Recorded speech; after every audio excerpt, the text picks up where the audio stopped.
Good afternoon, ladies and gentlemen, and welcome to McGuire-Woods Securities Compliance and Disclosure Update. I'm Jay Anderson, a partner in our Richmond office and moderator for today's presentations. For those of you who are less familiar with the firm, McGuire-Woods is a full-service law firm with more than 1,000 attorneys and 23 worldwide offices. Our securities experience covers all aspects of securities law impacting public and private companies, as well as executive compensation. Further, McGuire-Woods consistently ranks among the top law firms for advising corporate issuers and underwriters in U.S. capital markets transactions in various definitive league tables. For example, for the first quarter of 2018, McGuire-Woods ranked among the top 10 law firms for advising on U.S. capital markets transactions by both Bloomberg and Thomson Reuters. The firm has assisted clients in issuing over $50 billion of securities offerings over the last couple of years. Before we begin today's program, I'd like to call your attention to the Q&A icon in the lower left-hand corner of your screen. Please use this to submit questions you may have for our panelists at any time during the program. We'll do our best to address your questions in the time allotted, but if we don't get to them, we'll follow up with you via email after the program. You'll also find a number of other resources along the bottom of your screen, which you may explore during today's presentation, including the meeting materials folder where you can find a copy of today's presentation slides, as well as a link to the recent column authored by McGuire-Woods Securities and Capital Markets attorneys on the new SEC rules that the new SEC rules encourage companies to go public. Now allow me to introduce our first speaker, Katie DeLuca. Katie's a partner in the Securities and Capital Markets Group and is based in our Richmond office. She focuses her practice on the compliance with federal securities laws, mergers and acquisitions, and corporate governance. Today, Katie will discuss the SEC's proposed amendments to financial disclosures for guaranteed and secured notes in registered offerings. Katie? Thanks, Jay. As Jay said, the SEC has recently proposed some pretty extensive amendments to the rules that govern the financial disclosures for certain registered debt offerings. As proposed, these amendments would greatly simplify and streamline the financial disclosure requirements and also the reporting requirements for registered guaranteed debt and for certain registered secured debt. These amendments would revise both Rule 310 of Regulation SX, which outlines the required financial disclosures for guaranteed debt, and Rule 316 of Reg SX, which contains the financial disclosure requirements for certain secured debt. Both of these rules would be moved to a new separate article in Regulation SX, Article 13, and overall, these amendments, as proposed, would significantly reduce the level of financial information that's required for subsidiary issuers or subsidiary guarantors, and also for issuer affiliates whose securities are pledged as collateral. In its proposing release, the SEC describes several goals for these amendments. First, they are designed to simplify and streamline the disclosure obligations and thereby also reduce the cost of compliance.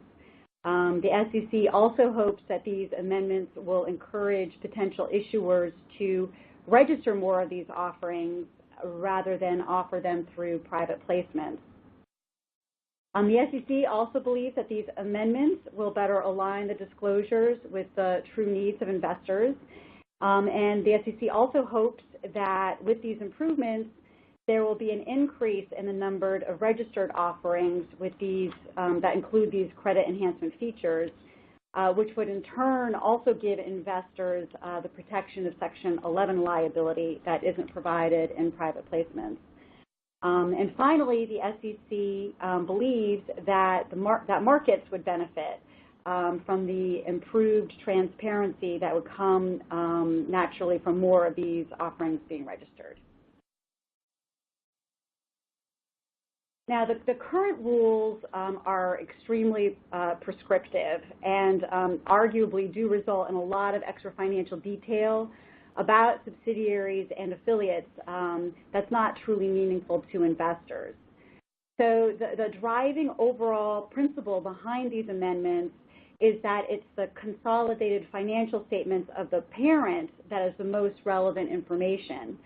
In other words, an investment in these types of debt instruments is really an investment in the consolidated enterprise. So in its proposing release, the SEC first expresses the concern that the current disclosure requirements result in a lot of unnecessary detail about the subsidiaries, that they, as a result, pose undue burdens and costs on the registrants, and that they also result in disclosures that may be distracting for investors by shifting the focus away from the consolidated enterprise.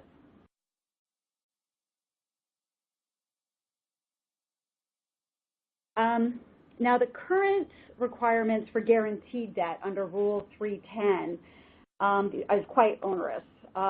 First, the rule starts off by stating the general principle that every issuer of a registered security that is guaranteed and every guarantor of a registered security must file the financial statements required by Regulation SX generally. And this is because under the Securities Act, a guarantee of a debt security is itself a separate security and therefore subject to both the Securities Act and the Exchange Act.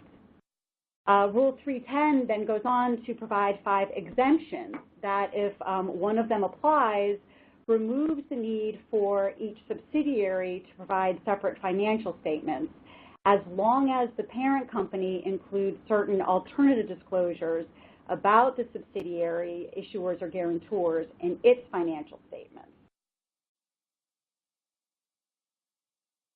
Now, on this slide, I've listed the 5 specific exemptions, but instead of discussing each one separately, I'm going to go on to the next slide, which discusses the underlying requirements of the exemptions more generally. There are certain structure-based features to all of the 5 exemptions. First, the parent must file consolidated financial statements as required by Regulation SX. And second, each subsidiary issuer or guarantor must be 100% owned by the parent registrant. Also, each guarantee must be full and unconditional, and when there are multiple guarantees, they must be joint and several. So if one of these exemptions applies, full financial statements for each of the subsidiaries do not need to be included, again, so long as the parent includes certain alternative disclosures about the subsidiaries and its financial statements. Now, with certain exceptions, the alternative disclosures consist of condensed consolidating financial information, which must include all of the major captions of the parent company's balance sheet, income statement, and cash flow statement, with separate columns for the parent company, the guarantor subsidiaries on a combined basis, any non-guarantor subsidiaries on a combined basis, as well as consolidating adjustments and then total consolidated amounts. Also, the consolidating financials must cover the same periods as is required for the parent, and they must also be audited when the parent's financial statements are required to be audited.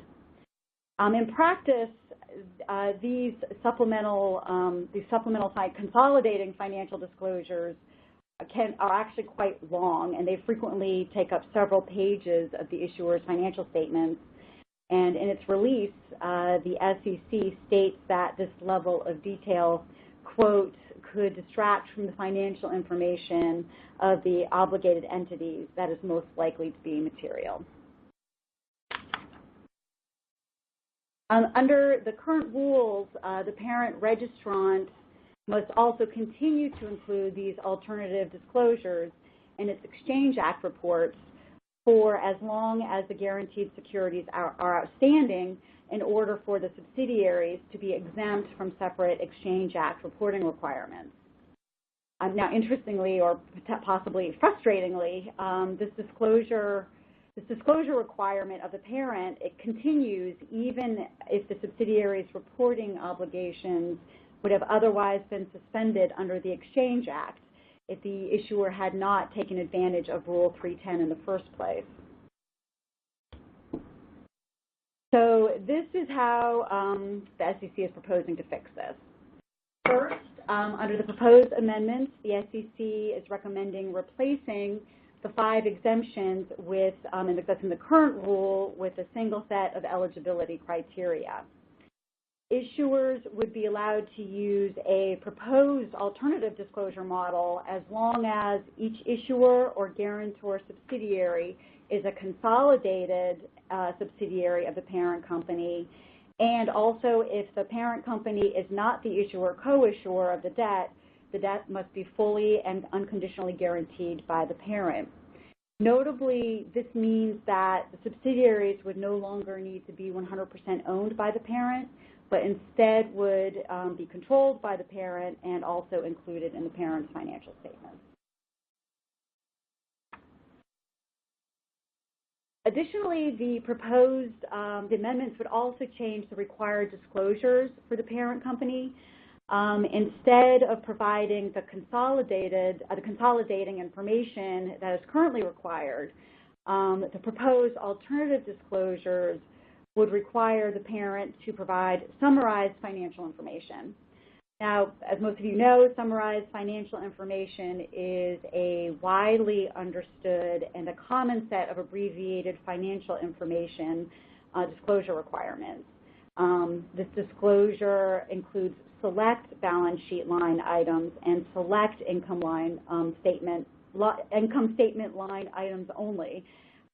Supplemental cash flow information would no longer be required. But if additional line items beyond what the rule requires is material to an investment decision, the issuer would be required to include those as well. The amendments would also reduce the number of periods presented. Instead of providing for all of the periods required by Reg SX generally, the summarized financial information would only cover the most recently completed fiscal year and the year-to-date interim period, if applicable. Under these proposed amendments, an issuer could also determine that the summarized financial information is immaterial to an investment decision, and on that basis, not included at all. But if the issuer did so, it would be required to include a statement that these financial disclosures have been omitted, and then also explain why they are not material. The registrant would also need to provide, to the extent material, certain non-financial information about the issuer and the guarantor, the terms and conditions of the guarantees, and how the issuer and the guarantor structure and other factors could affect payments to the holders of these securities. The amended rules would also reduce the length of time that most parent companies would need to continue to include the proposed alternative disclosures in its Exchange Act reports. It does this by lining up that requirement to match the continuous reporting obligations that would apply to the subsidiary as a registrant.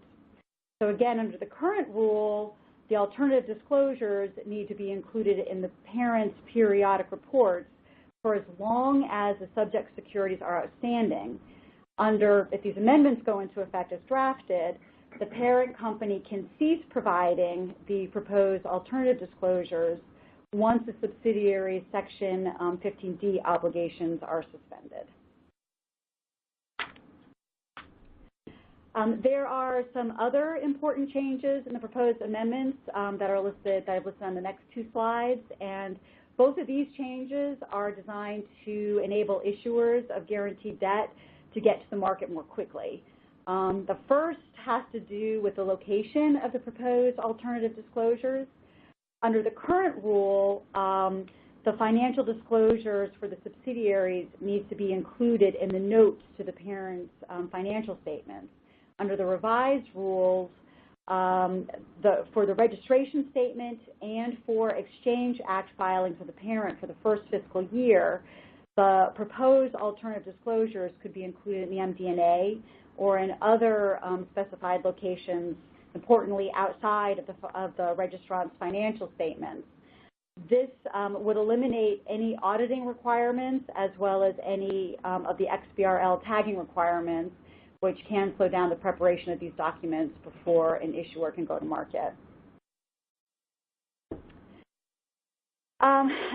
The other change would eliminate the need to provide certain pre-acquisition audited financial statements of recently acquired subsidiary issuers or guarantors that are currently required, and which the SEC notes is quite involved to prepare and likely not necessary, since issuers are already required to provide certain pre-acquisition financials under Rule 305 when certain thresholds of significance are crossed.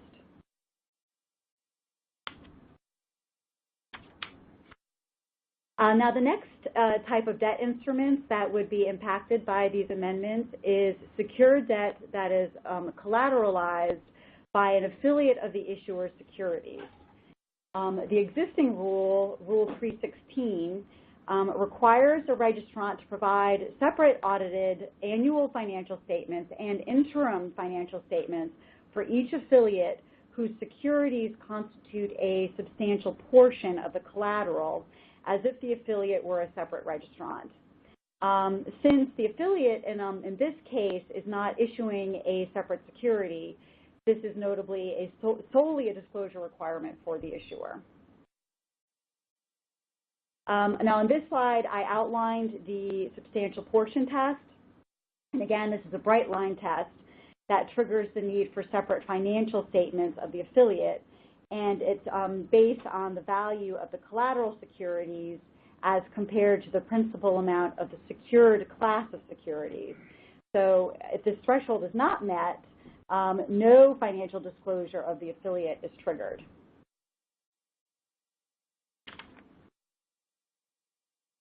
In the proposing release, the SEC says again that it believes that it's the consolidated financial statements of the registrant that is the most relevant information for investors, and that the separate financial statements of each affiliate is usually not material. So the amendments would revise the requirements as follows. First, they would get rid of the substantial portion test and replace it with a materiality test. Second, instead of providing full financials of each such affiliate, the issuer would provide summarized financial information similar to the proposed amendments for guaranteed debt that I've already discussed.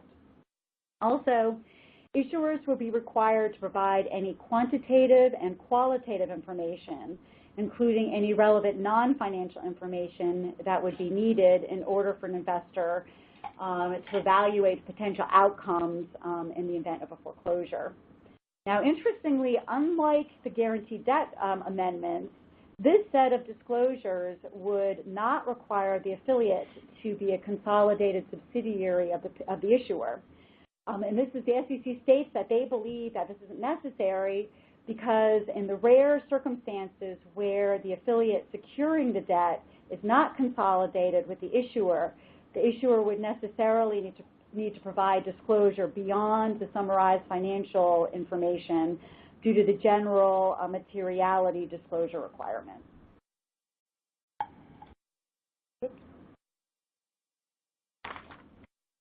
So what's next? The SEC, interestingly, it's asked for comments for these proposed amendments, as is typical, but the SEC has already considered approximately 50 comment letters on these specific rules based on a request for comment the SEC made in 2015.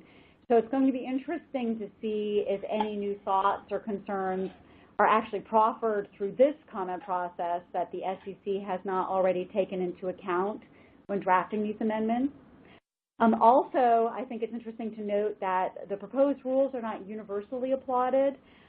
Commissioner Stein went as far as to publish a formal statement on the proposed rules because she's concerned that the amendments take a step in the wrong direction. Comparing a subsidiary guarantor to a co-signer on a car lease, she argues that full financial information of a subsidiary guarantor is likely necessary. And now, while she did in fact vote in favor of the proposed amendments, She warns that the proposal, quote, steps away from the high-quality financial reporting that is the bedrock of our markets. And she also calls this a precarious road to walk down. She encourages people to address this possible issue through the comment process. So it's going to be interesting, I think, to see if others agree that these amendments would move away from investor and market accountability rather than see it purely as a step towards market efficiency. And we will, of course, keep you posted. Thanks, Katie. Our next presenter is Daniel Bidwell, an associate in our Securities and Capital Markets group in the Richmond office. Daniel concentrates his practice on securities and other corporate transactional matters. He's going to provide an update on Rule 701, a topic that he covered during our April compliance and disclosure webinar earlier this year, a recording of which is also linked to you on your screen. Daniel? Thanks so much. Good afternoon, and thanks for joining us today. Today I'm going to be discussing recent changes that the SEC has made to Rule 701 of the Securities Act and a new concept release requesting comments to potentially sweeping changes to both Rule 701 and Form S-8. As we will see, although the change to Rule 701 is fairly minor, the concept release that the SEC released on the same day suggests that the SEC could be looking into making major changes to both Rule 701 and Form S-8. It makes sense that changes to these two items would happen concurrently, as both relate to how companies can compensate employees with securities in the company. Under Section 5 of the Securities Act, a company cannot offer or sell securities to the public unless those securities are either registered or are exempt from registration. Rule 701 is a limited exemption that allows private companies to offer and sell securities to employees and other similar individuals under compensatory benefit plans. Form S-8 is the form for the registration of securities that are to be issued pursuant to employee benefit plans. Rule 701 and Form S-8 reflect the SEC's recognition that offers and sales of securities as compensation are quite different from offers and sales of securities to raise capital. Each of Rule 701 and Form S-8 has requirements that call for specific disclosures by the company issuing the securities, and companies are not allowed to use either Rule 701 or Form S-8 as a way to raise capital. Rule 701 is an exemption from the registration requirement of the Securities Act, and it allows non-reporting, that is private companies, to sell securities to their employees under a compensatory benefit plan or a written agreement relating to compensation. At bottom, Rule 701 allows non-reporting companies to avoid the expenses and disclosure obligations of public companies where the sales of securities are only to employees. The exemption only covers securities offered or sold to the company's employees, officers, directors, partners, and consultants and advisors if such consultants and advisors are natural persons who provide bona fide services to the company, its parents or subsidiaries, and the services are not in connection with the offer or sale of securities in a capital-raising transaction. There's a limit on the amount of securities that can be sold in reliance on Rule 701. During any 12-month period, a company is limited to selling securities equal to the greatest of $1 million of securities, 15% of the company's total assets, or 15% of the outstanding amount of the class of securities being offered and sold. For securities underlying options, the company must calculate the aggregate sales price at the date when the option is made rather than when it is exercisable. Companies relying on Rule 701 are required to make certain disclosures to investors at a reasonable time prior to the sale of securities. In all cases, the issuer has to deliver to the investors a copy of the compensatory benefit plan or contract. Furthermore, additional disclosures are required if a company sells securities over a certain threshold. The additional disclosures required include a summary of the material terms of the plan, risk factors related to the securities, and financial statements prepared in accordance with GAAP that are dated no more than 180 days prior to the date the securities were sold. If the issuer fails to provide this disclosure to all investors prior to the sale, the issuer loses the Rule 701 exemption when the aggregate sales threshold is exceeded. Companies that issue options and other derivative securities must deliver these disclosures a reasonable period of time before the date of exercise or conversion. Effective July 23, 2018, the SEC adopted a new threshold at which the additional disclosures are required to be provided, increasing the threshold from $5 million of aggregate sales to $10 million. This amendment was required by the Economic Growth, Regulatory Relief, and Consumer Protection Act. Only the dollar amount of the threshold was changed, and the remainder of Rule 701 reads as it did prior to the amendment. Offerings commenced in reliance on Rule 701 prior to the amendment may rely on the new $10 million threshold. On the same day that the SEC amended the disclosure threshold in Rule 701, it also issued a new concept release requesting comments about potential changes to both Rule 701 and Form S8. The SEC noted that it was considering making changes to these rules to reflect changes in the labor market. Specifically, the SEC is soliciting comments on potentially making compensatory offerings easier for companies who utilize individuals in the so-called gig economy that is characterized by more short-term or freelance work by individuals, many of whom utilize a specific web or app platform to perform such work. The concept release issued by the SEC makes clear that the SEC staff was unsure whether individuals participating in the gig economy who do not have a traditional employment relationship would be considered employees who could be compensated with securities either in reliance on the Rule 701 registration exemption or under a plan registered on Form S8. Throughout the concept release, the SEC requested comments on a wide variety of ways in which Rule 701 might be amended to make it more applicable to companies who utilize workers in the gig economy. One such area focuses on the type of activities or work that an individual should do for an issuer in order to be exempt from the registration requirement. For example, the SEC has asked for comment on whether it should look to definitions of employee from other regulatory regimes that might be helpful in determining whether an individual in the gig economy is eligible to receive compensatory equity securities, or whether the current definition of consultants and advisors in Rule 701 is sufficient to encompass these individuals. In addition, what sorts of services should individuals in the gig economy be providing an issuer in order to qualify for the 701 exemption? Does it matter if they provide services to the issuer or if they provide services directly to end users? Does it matter if the individuals use the issuer's platform, like an app or website, to secure work? Should it matter if the end user pays the issuer directly and the issuer then provides monetary payment to the individual, or if the end user pays the individual directly? Another series of questions concerns whether a potential eligibility test should consider the relative dependence of an individual on the issuer or the issuer's dependence on the individual. For example, should an eligibility test consider what percentage of the individual's income is derived from the platform? When the issuer's platform relates to leased property, like the Airbnb or VRBO apps, should it matter how frequently the property is available or how often it is actually leased? Should it matter how regularly the individual uses the issuer's platform to obtain business? Finally, the SEC wants to know what effect these changes would have on businesses that operate in the gig economy.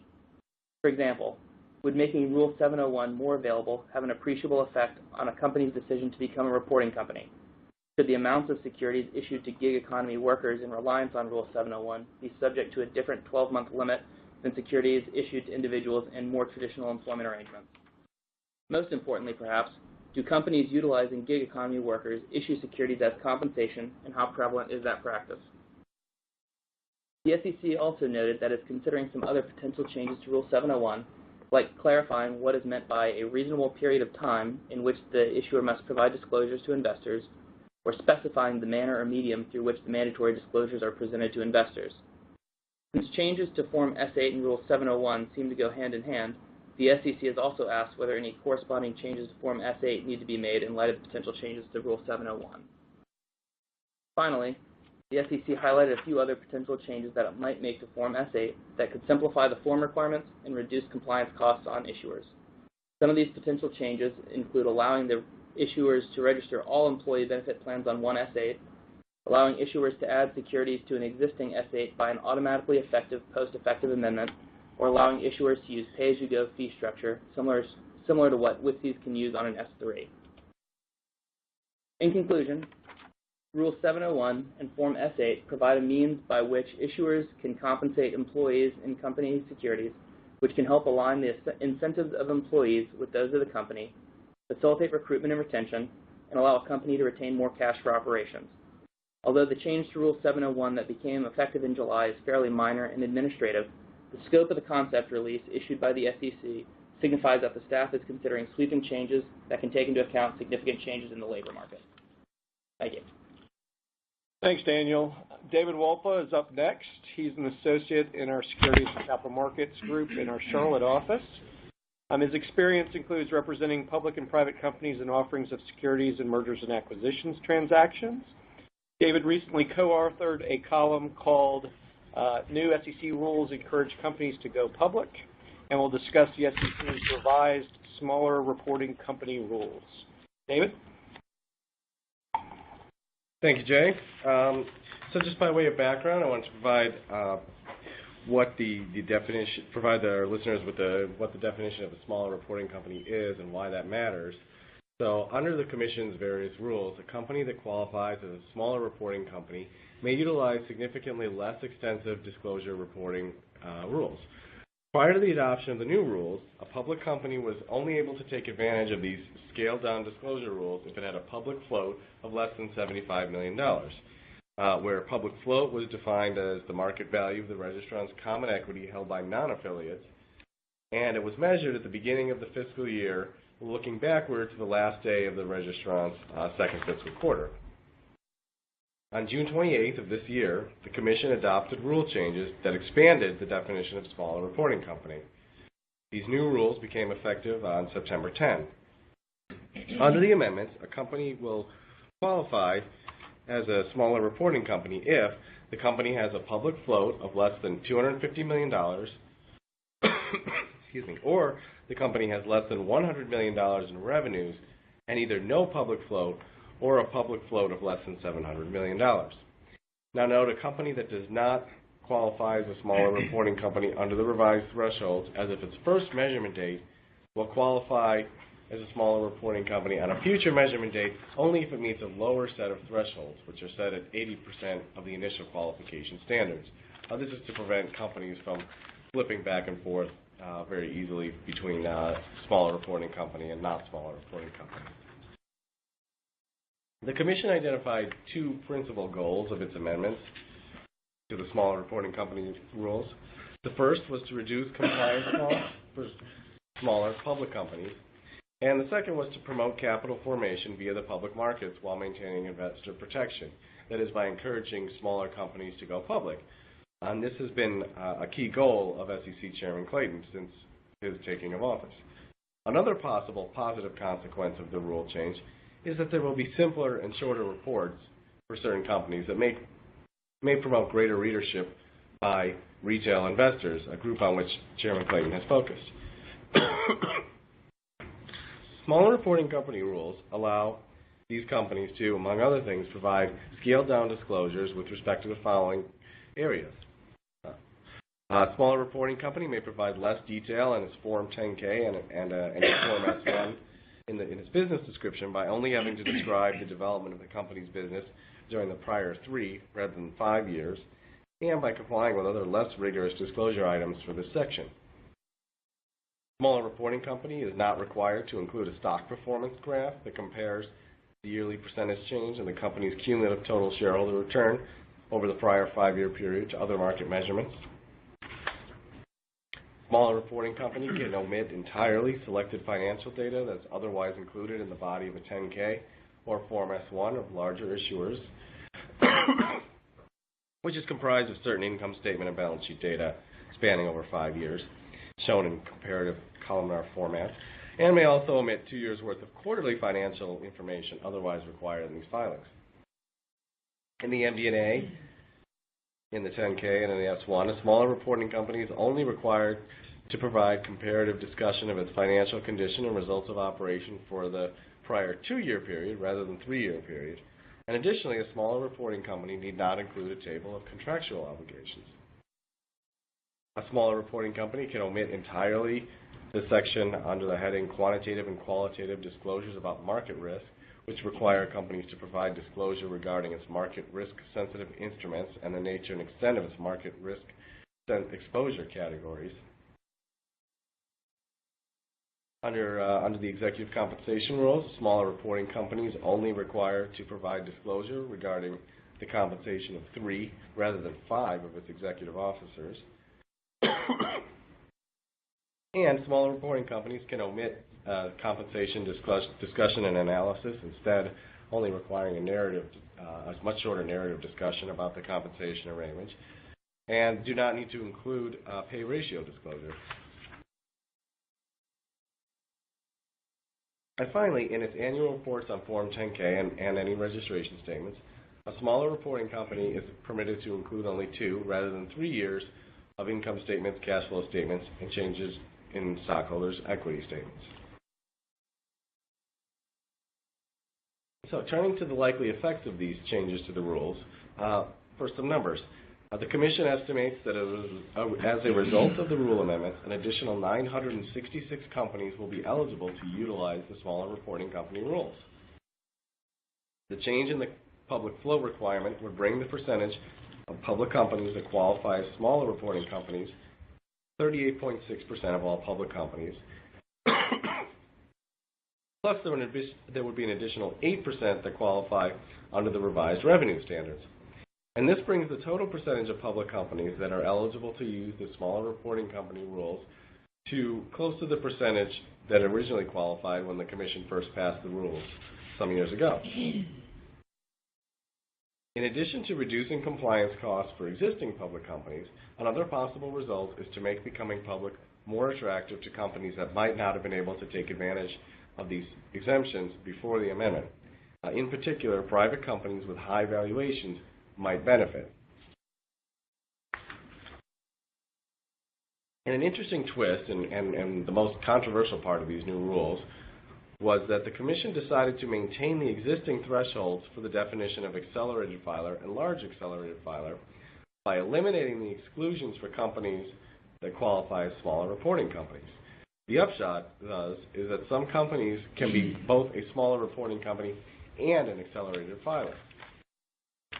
There are several consequences to being an accelerated filer. First of all, there are shorter deadlines to file, within which an accelerated filer must file its Exchange Act reports. A 10-K is due within 75 days of the end of the company's fiscal year, whereas non-accelerated filers get 90 days. And a Form 10-Q is due within 40 days of the end of a fiscal quarter, as opposed to 45 days for non-accelerated filers. However, the biggest consequence of being an accelerated filer is being subject to Section 404B of the Sarbanes-Oxley Act. Under this section, a company is required to have its auditors provide an attestation report on management's assessment of the company's internal control over financial reporting. This is seen by many as a burdensome and a significant expense. Subjecting smaller reporting companies that have more than a $75 million market cap to Section 404B of Sarbanes-Oxley was one of the most commented upon aspects of the rule change. Commenters noted that the annual costs of compliance with Section 404B range between $400,000 to $1 million for newly public companies. And other commenters noted that they believe these costs diverted too much capital from business activity to compliance. Chairman Clayton was not entirely satisfied with this result. The process for effecting these rule changes began prior to his tenure, and he has, as a result, directed that the Commission staff prepare recommendations for possible additional changes to reduce the number of registrants defined as accelerated filers. Accordingly, additional changes may be forthcoming in this area, and of course we wait to see what the total end results of these rule changes will be. Thank you. Thanks, David. Up next is John Hoke and Barlow Mann, associates in our Charlotte office. John focuses his practice on mergers and acquisitions, securities, private equity, energy, and a variety of other corporate and transactional matters. Barlow focuses his practice on representing public and private companies in securities transactions and other general corporate matters. They will discuss U.S. securities law and related considerations for companies terminating their executive officers. John, Barlow? Thank you, Jay. Here is a quick overview of what we're going to cover in this presentation today. It's going to be a mix of sort of legal and disclosure requirements required under SEC laws and exchange listing requirements, and then also just general best practices. So we'll talk about general considerations for companies and boards to keep in mind prior to termination. We'll talk about disclosure requirements. We'll talk about best practices after departure and things that should be kept in mind to ensure a smooth departure. And then finally, we'll wrap up by talking about next steps for succession planning. So prior to terminating an executive officer, the board or the senior executive officer who will be doing the terminating should take a couple of sort of procedural steps. First, you should look at the bylaws for your company. Sometimes, as many of you probably know, the termination of an executive officer is really structured as a resignation of that officer. And in those cases, the bylaws may often specify how to effect a resignation, whether it's deemed effective upon receipt by the board or whether it's deemed effective on the date of the resignation letter. You'll also want to think about looking at employment agreements, equity awards, non-compete agreements, and then other related compensatory arrangements for the officer who's being terminated. It's especially important to be familiar with any severance or termination payments that are going to come into place when the officer is terminated. Look closely at all of your equity compensation plans, look at your severance agreements, and it's important to communicate what the aggregate payment is going to be to both your chief financial officer, presuming he's not the person being fired, and then also the company's compensation committee, so there's a full picture of what the company's day one obligations are going to be on the day that the executive is terminated. It's also useful just to keep in mind and take a look at any non-compete restrictions that are going to be applicable to that officer. There may be a standalone non-compete agreement, or there might be non-compete restrictions baked into that person's employment agreement. But in any event, it's helpful and sort of advised to be aware of both the sort of geographic scope and duration of those restrictions. And then finally, you want to think about any kind of other procedural requirements that need to be followed upon that executive's termination. Some employment agreements will say that upon being fired from X role, you are deemed to have been fired from all other roles of the company.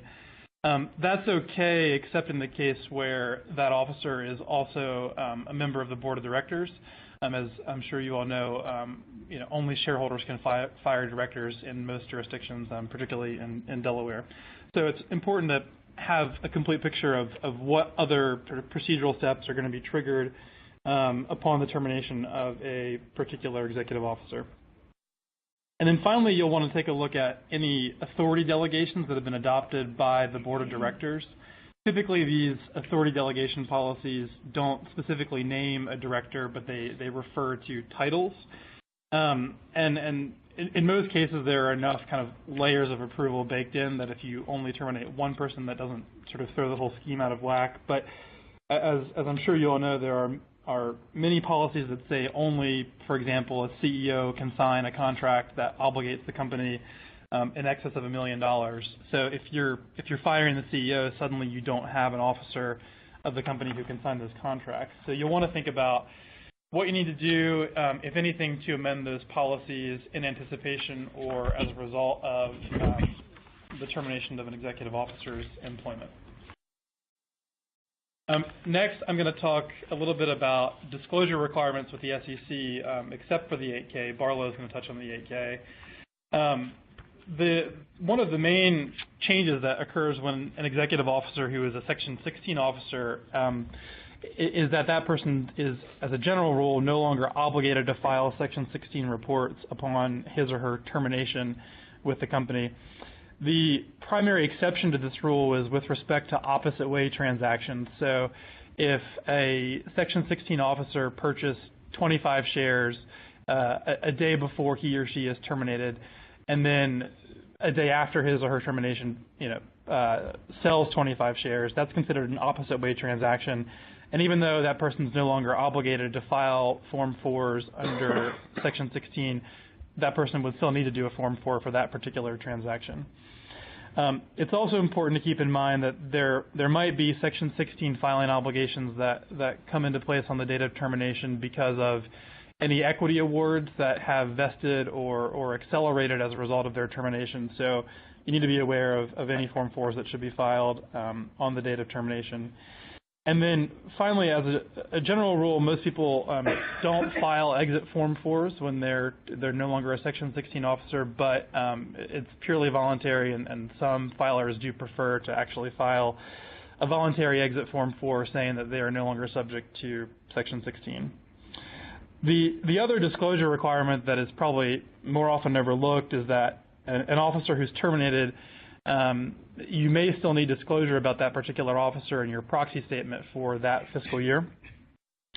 The things that you'll need to report are any late Form 4s, any related party transactions, and if that person is considered a named executive officer for the purposes of your proxy, you'll have to report the compensation paid to that person during that year. So as a matter of best practice, we often recommend that you send an abbreviated D&O questionnaire to any officer who's been terminated in a prior fiscal year. It's not going to be the same full-blown questionnaire that you would ordinarily send to all your directors and officers, but it will at least cover these key points that you do need to address in your proxy statement. And now I'll turn it over to Barlow to talk about the 8K. Thank you very much, John. The firing of an executive officer is very important news with respect to any company. So there are important disclosure obligations that arise on Form 8K and also certain obligations that arise under stock exchange requirements. First, I'll talk about the 8K and then move on to stock exchange requirements. The basic requirement for a Form 8K is to file within 4 business days an 8K within 4 business days following the determination that the officer will be terminated, to disclose the fact of the determination, and the date of its occurrence. Now, that is a fairly basic requirement, but there's actually quite a bit of nuance that's packed into a number of the elements that are there. So I'll just step through some of those more nuanced points in the 8K requirement. The first point is the officers who are covered by it.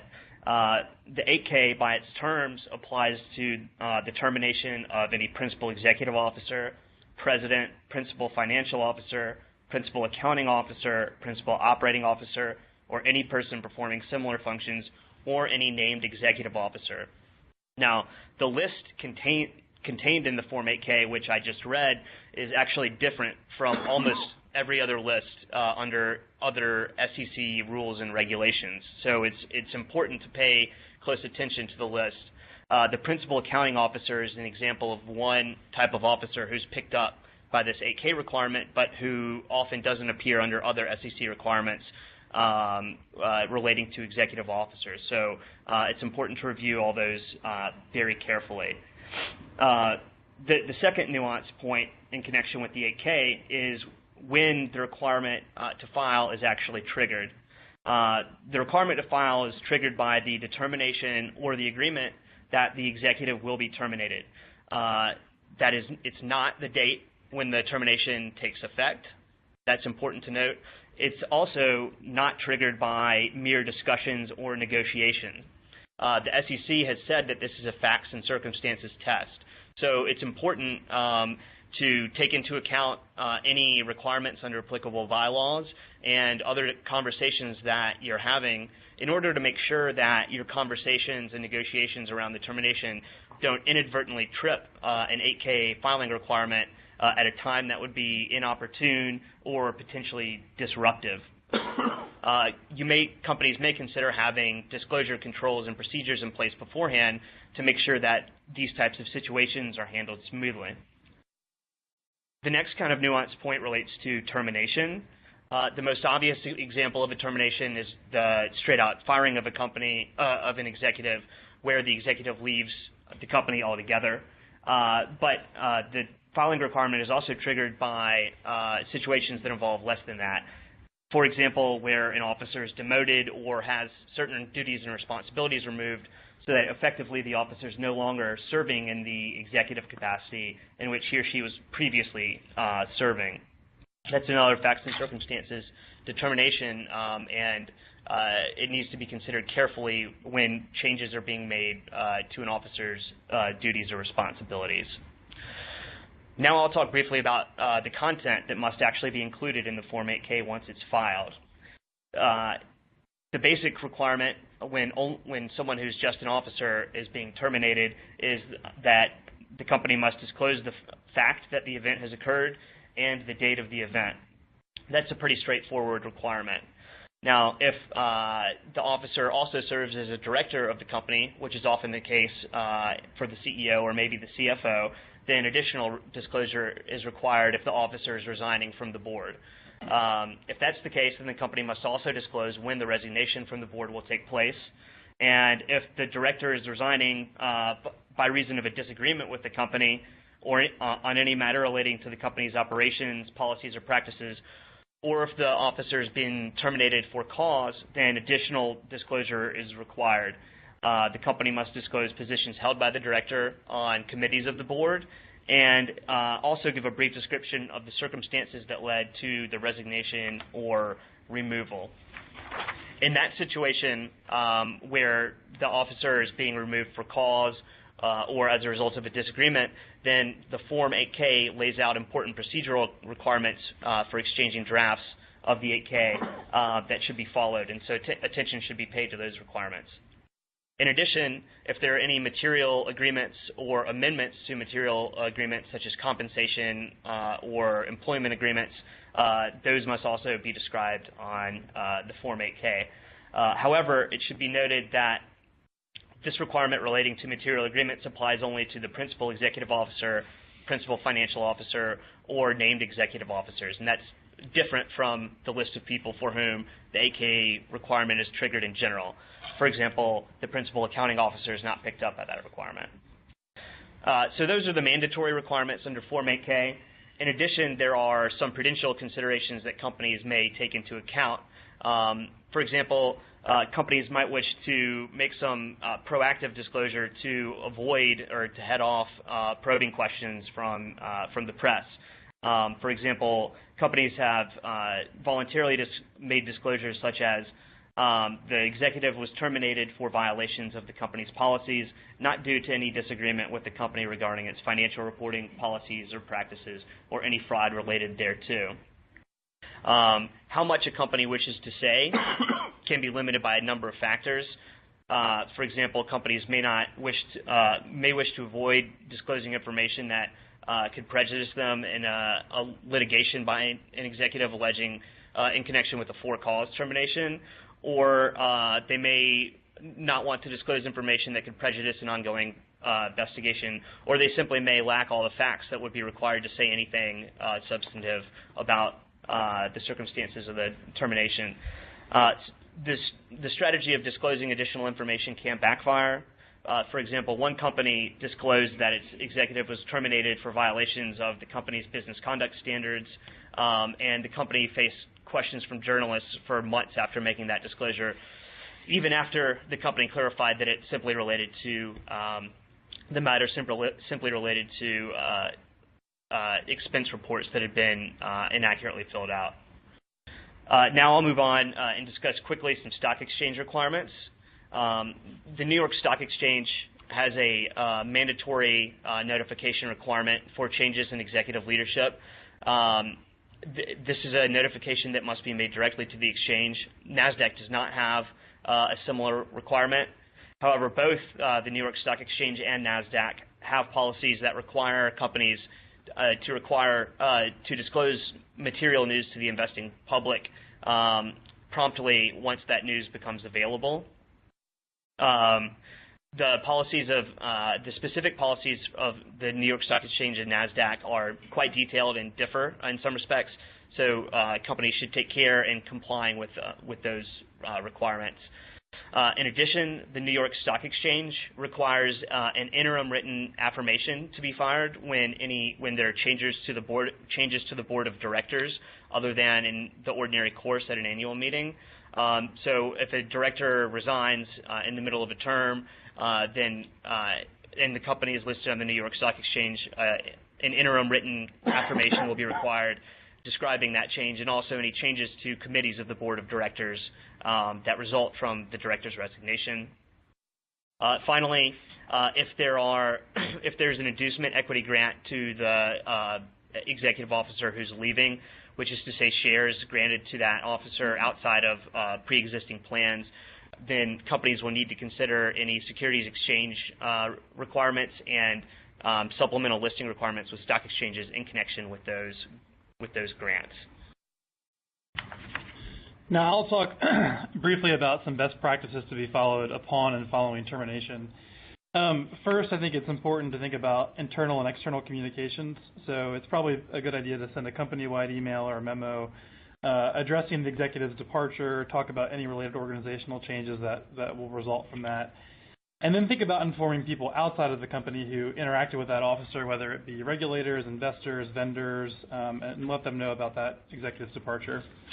Also, it's good to think about conducting an exit interview. If the officer that's been terminated is the CFO or the controller or someone else in charge of financial reporting, it's likely that the audit committee and then also the company's independent auditor will want to conduct an exit interview and fully understand the terms for that person's departure. And then finally, and this is often overlooked, it's important to remind the executive who's departing that insider trading rules continue to apply to that director with respect to material non-public information. After that director's or officer's termination, he or she cannot trade on MNPI and can also not tip anyone off who plans to trade on that material non-public information. And this requirement remains in place so long as that information both is still material and is still non-public.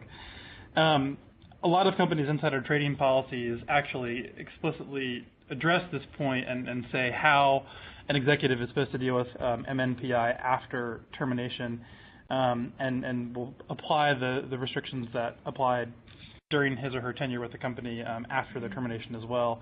This means that blackout windows and pre-clearance procedures may continue to apply to that officer after they have been terminated. As a matter of best practice, it's a good idea to generally put this information in an exit memo and deliver that to the executive when he or she leaves your company so that it's clear that you've done your duty to make them aware of their restrictions and obligations with respect to your material non-public information. Another important part of the process of terminating an executive officer is planning for that officer's successor to take office. Many of the same disclosure requirements that we discussed before will also apply with respect to the new officer who's coming in, and there's some other things that companies should consider as well. I'll step through each of those quickly now.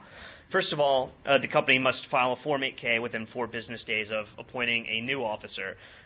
This requirement may be triggered at the same time or at a different time from when the 8K in connection with termination of the outgoing officer is required.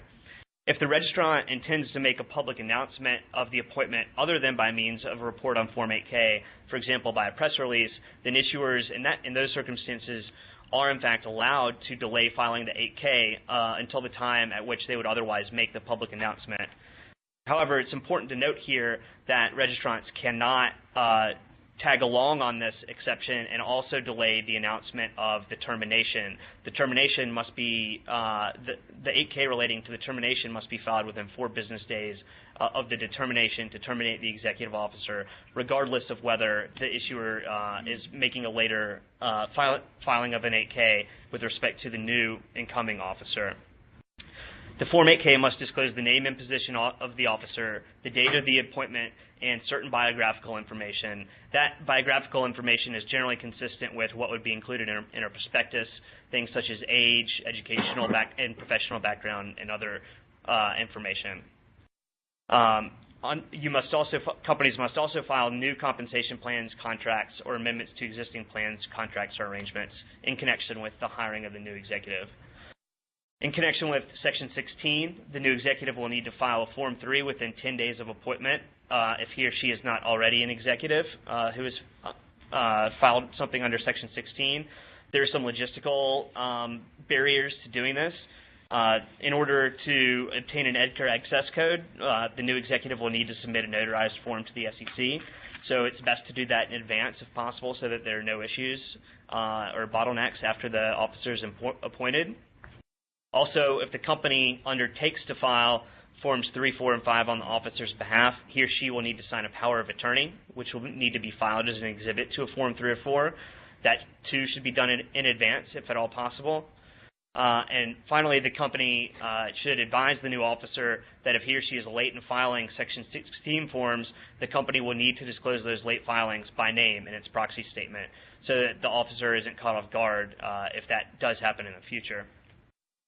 Similar to the policy in connection with stock exchanges, similar to the policy that I discussed before, the New York Stock Exchange requires prompt notification of changes to executive officers, but the NASDAQ does not. In connection with securities and insider trading rules, the company will need to inform new officers of their obligations and potential liabilities under U.S. securities laws, including insider trading rules, which John touched on. The new executive should not be trading on material non-public information. The officer should also be made aware of its potential liability under the Securities Act of 1933 if the company has registration statements on file with the SEC. If the new officer is a CEO or CFO, he or she should be made aware of the requirement to file or to sign Sarbanes-Oxley certificates in connection with annual reports and other SEC filings, and the potential civil and criminal penalties that come along with inaccurate SOX reports that get filed, and should also be made aware of short swing profit disgorgement rules in connection with Section 16. Finally, under Sarbanes-Oxley, issuers are generally prohibited from making any personal loans to directors and executive officers. In some cases, it may be the case that an existing employee or other officer of a company does have some sort of credit relationship with the company before becoming an executive officer. If that's the case, then impermissible loans should be paid off and closed out prior to the executive's appointment. So those are some of the main points to consider in connection with appointing your new executive after you have successfully terminated his or her predecessor. With that, we are finished. Great. Thanks, John and Barlow, and thanks to the entire panel for your presentations today. In closing, a reminder that if we did not address your questions during the call, we'll follow up with you via email afterwards. Feel free to contact us with any additional questions or comments in the interim using the information displayed on your screen. And also, please join us next month on October 23rd for a presentation on solvency opinions with expected guest panelists from Duff & Phelps and Houlihan Lokey. On behalf of McGuire Woods, thank you all for joining us today.